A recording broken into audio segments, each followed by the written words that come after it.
안녕하세요. 청취자분이 보내주신 자료를 가지고 최근에 시작된 이스라엘-이란 분쟁, 이게 국제 유가에 미치는 영향에 대해 좀 깊게 파고들어 볼까 합니다. 네, 안녕하세요.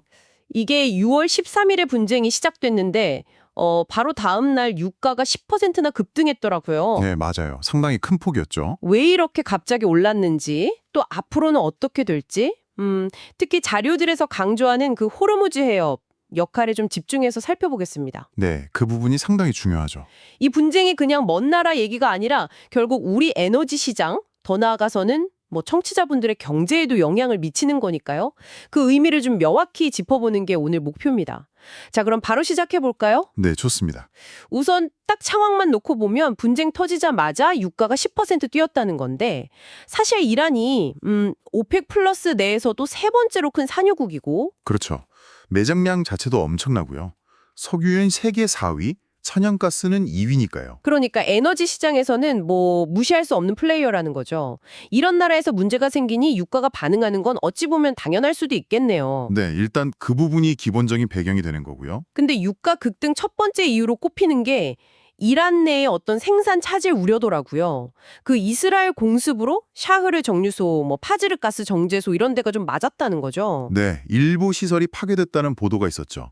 정확한 규모는 아직 좀 불확실합니다만, 여기서 제가 좀 흥미롭게 본 건 이게 군사시설이 아니라 어떻게 보면 이란 경제의 진짜 심장부잖아요. 에너지 인프라를 직접 타격했다는 점. 이게 좀 의미심장한 것 같아요. 자료들을 보면 더 민감한 문제가 있다. 바로 이거죠. 호르무즈 해협. 네, 바로 그겁니다.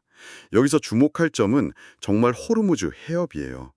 이게 중동의 주요 6개국이 석유나 가스를 아시아로 보낼 때 거의 85%가 여기를 지나가거든요. 거의 뭐 생명줄이네요. 아시아 입장에서는. 그렇죠.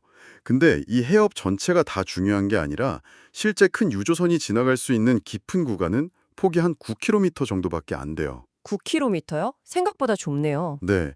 그리고 그 9km 핵심 구간을 이란이 딱 통제하고 있다는 게 문제입니다. 아, 그게 핵심이군요. 이게 예전에 그 후티 반군이 배공격하고 이런 거랑은 좀 차원이 달라요.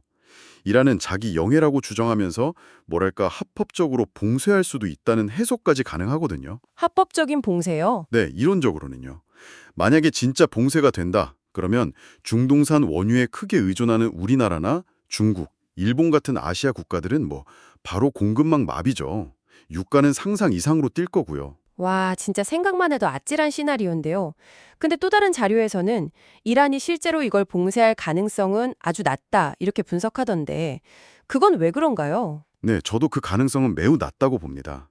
일단 역사적으로 보면 그 치열했던 80년대 이란 이라크 전쟁 때도 호르무즈 해협은 열려 있었어요. 아, 전쟁 중에도요? 네. 그리고 더 결정적인 이유는 이란 자신도 석유 수출의 90% 이상을 이 해협으로 보내거든요. 이걸 막는다는 건 뭐랄까 자기 목을 자기가 조르는 거나 마찬가지예요. 이란 경제에도 치명타죠. 하긴 그렇겠네요. 자기들도 수출해야 하니까. 네. 그래서 봉쇄는 거의 최후의 수단, 실제 가능성은 희박하다고 보는 게 맞습니다. 알겠습니다. 그럼 이제 미국 입장을 좀 볼까요? 이게 좀 복잡해 보이는데 단기적으로 유가 오르면 당연히 인플레이션 때문에 골치 아플 텐데 또 다른 쪽에서는 이게 미국한테 기회가 될 수도 있다. 이런 분석도 있더라고요. 네, 그렇죠. 최근에 유가가 좀 내려가면서 미국 셰일 기업들이 좀 어려웠잖아요. 맞아요. 생산 줄이고 그런다는 얘기도 있었고. 근데 이렇게 유가가 딱 올라주면 이들 입장에서는 생산량을 다시 늘릴 유인이 생기는 거죠. 특히 그 트럼프 행정부가 2025년 초에 들어선 이후로 뭐 저유가를 말로는 선호했지만 실제로는 미국 내 생산을 늘려서 에너지 패권을 잡으려는 움직임이 있었거든요. 아, 그런 배경이 있었군요. 네, 정말 만약에 호르무즈 해협 봉쇄 같은 최악의 상황이 온다.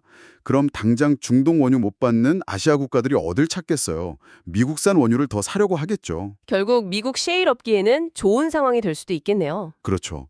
결과적으로는 미국 셰일 산업의 긍정적인 시그널이 될 수 있다는 겁니다. 이게 단순히 유가 문제를 넘어서 더 큰 어떤 정치적인 게임하고도 연결되는 거군요. 바로 그 점입니다. 지금 미국하고 이란 사이에 그 핵협상, 그러니까 이란 핵무기 개발 막으려는 협상이 계속 진행 중이잖아요. 네, 그렇죠. 계속 줄다리기 중이죠. 미국 입장에서는 어. 이번 분쟁을 이용해서 이란 경제를 좀 더 압박하고 이걸 지렛대 삼아서 핵 협상에서 유리한 위치를 차지하려는 뭐 그런 전략적인 계산을 할 수도 있다는 분석이 많아요. 아, 그럴 수도 있겠네요. 네. 그래서 당분간은 미국이 막 적극적으로 나서서 중재하기보다는 약간 이 상황을 좀 활용하려고 할 가능성이 있다는 거죠. 그동안에는 유가가 좀 높은 수준에서 계속 움직일 수 있고요. 복잡하네요, 정말. 네.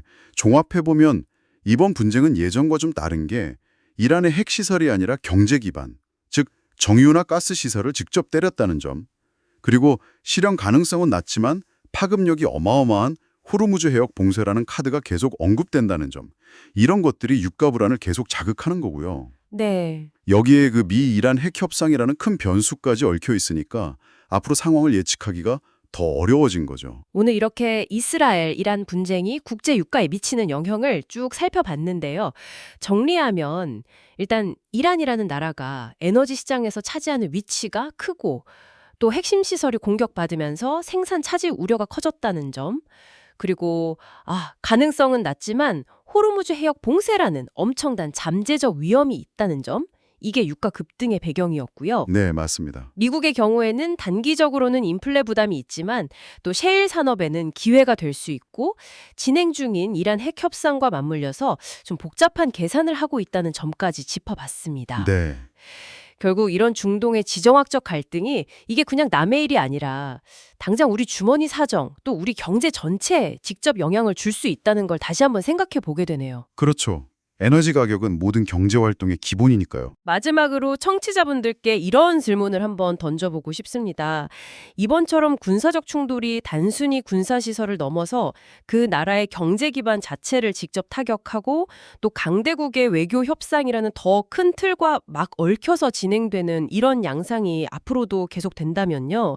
이게 단기적인 유가 변동을 넘어서 중동 지역 내의 어떤 힘의 균형이라든지 아니면 전통적인 에너지 동맹 관계에 좀 예상치 못한 그런 장기적인 변화를 가져올 수도 있지 않을까요?